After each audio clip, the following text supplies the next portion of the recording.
It's been very enjoyable to be at the Symposium on Leonardo and the Leonardeschi at the Accademia dei Lincei.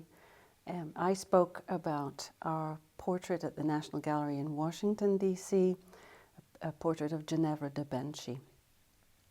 My role as a scientist is to help find out ways that Leonardo was using his paint and his ideas to create these beautiful women. All of Leonardo's portraits are of beautiful, idealized faces, but they're all individualized, and we can see the personality of the sitter coming through.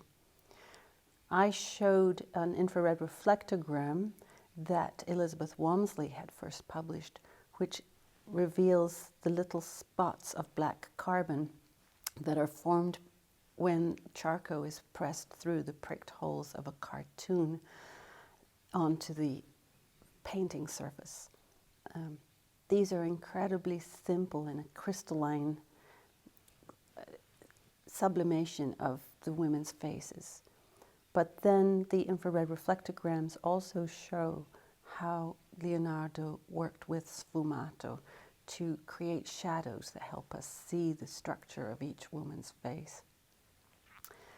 Leonardo did write a bit about the translucency of skin, and his ability to capture how transparent skin is in paint is really quite phenomenal, and we don't know how he did that yet.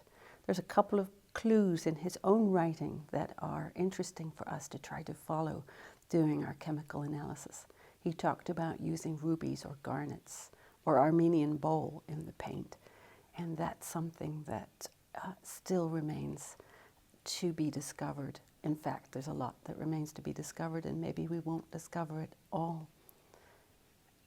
I also presented some new infrared reflectograms that were very recently obtained by John Delaney and Kate Dooley in our laboratory, our imaging science lab at the National Gallery of Art. And these spread the information out so that we can see better the brushwork and the multiple layers that Leonardo used. So we're learning more how he did this, but there are still many secrets in Leonardo's genius for us to find.